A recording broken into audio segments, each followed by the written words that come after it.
প্রাক্তন মুখ্যমন্ত্রী প্রধান বন্দ্যোপাধ্যায় পরিবারের পুলিশের জন্য মত মেরে ফেলেছে এবং পরিবারকে হুমকি দিচ্ছে বিধায়ক।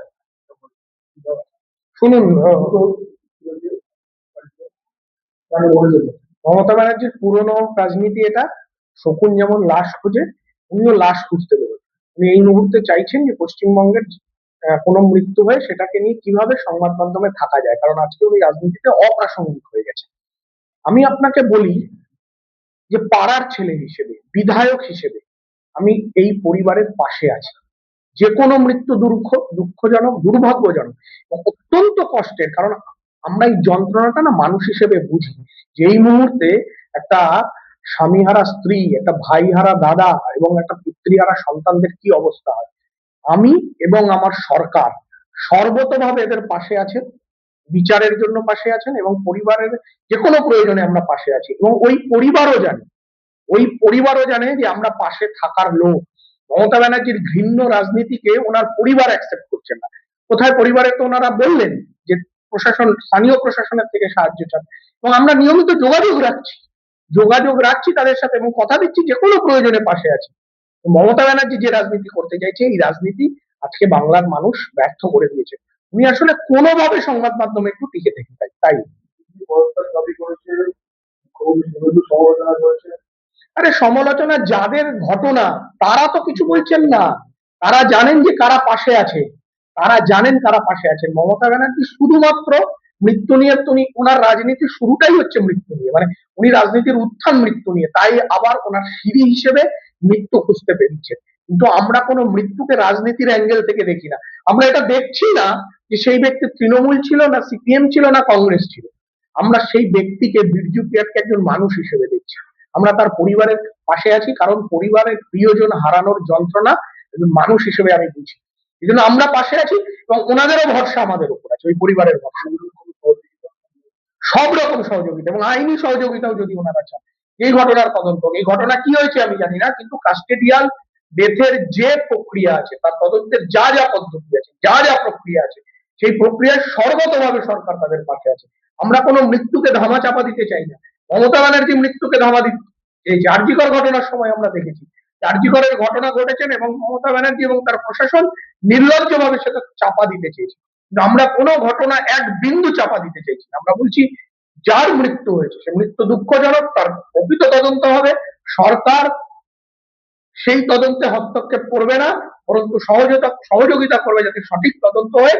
যদি কেউ অপরাধ করে থাকে তারা সেগুলো বেরোবে এবং আইন মোতাবেক তাদের শাস্তি হবে। কোথাও আমাদের কোনো হস্তক্ষেপ থাকবে না। পুলিশের কাজ তো তদন্ত করা, পুলিশের কাজ তো প্রেসের সামনে কিভাবে করবে সেটা বলা না। কিন্তু আমি বলছি আপনাকে, এই সরকারের একটা পার্ট হিসেবে আমি আপনাকে বলছি, লেখার বিধায়ক হিসেবে বলছি, কোন তদন্তে বিন্দু মাত্র হস্তক্ষেপ হবে না। পরিবারকে ন্যায্য, তাদের যা প্রাপ্য, যা সেটা পাইয়ে দেওয়া, তাদের ন্যায্য বিচারটা তাদের প্রাপ্য, সুতরাং সেটা পাইয়ে দেওয়া। এবার বিচারে যেটা উঠে আসবে শাস্তি হবে। আমাদের দলে আমরা কোনো সময় আমাদের কেউ মানে আইনের ঊর্ধ্বে তো নয়, সেটা পুলিশ হোক, আমি হই, কেউ হোক, এবং এই সরকার হচ্ছে আইনের রক্ষক। সুতরাং আইনে তদন্তে যারা দোষী প্রমাণিত হবে তাদের শাস্তি হবে। আচ্ছা দেখুন, ওই অঞ্চলটা ছিল না, সুবোধ অধিকারী, শাহজাহান ছিল ওই অঞ্চলে। যে ভয়ঙ্কর অত্যাচার ওই অঞ্চলে, কোয়ার্টার এবং তার পার্শ্ববর্তী এলাকা, খুব গরিব মানুষের বাস, দিন আনে দিন খায়, সে মানুষের উপর যে ভয়ঙ্কর অত্যাচার এই সুবোধ অধিকারী, কমল অধিকারীরা করেছে মমতা ব্যানার্জির নেতৃত্বে, আজকে মানুষ তাকে পেয়েছে, তাকে ফুল ছুড়বে? তাও আপনারা বলুন তো, যে আজকে মমতা ব্যানার্জি বলছে এত বড় বড় পাথর ছুড়েছে, একটা গাড়ির কাঁচ ভেঙেছে, সব অক্ষত, কাদা লেগে আছে, মানুষ হাতের সামনে বৃষ্টি হয়েছে, কাদা পেয়েছে, কাদা ছুড়েছে। কিন্তু একটা ওই যে বলে দিল এত বড় বড় পাথর ভেঙেছে, নাটক তো মমতা ব্যানার্জির মতন কেউ করতে পারবেন না। এত বড় বড় পাথর পড়লো আর গাড়ির একটা কাঁচে একটা চিড় ধরলো না। আসলে মমতা ব্যানার্জি যেটা ভেবে এসেছিলেন সেটা পেলেন না। উনি ভেবেছিলেন এটা নিয়ে একটা রাজনীতি করবেন, একটা নোংরা রাজনীতি করবেন, কিন্তু ওনার বাড়ির লোক ওনার সেই রাজনীতি করার ইচ্ছাটাকে ভেস্তে কল্যাণ ব্যানার্জি বলছেন মমতা ব্যানার্জিকে মেরে ফেলার চক্রান্ত হচ্ছে এবং বিজেপির বিধায়ক বাড়িতে এসে নাকি তাদের হুমকি দিয়েছে। আরে ও বাড়ি তো প্রথম কথা এখনো যাওয়া হয়নি, এই ঘটনা উত্তপ্ত উনি আসবেন।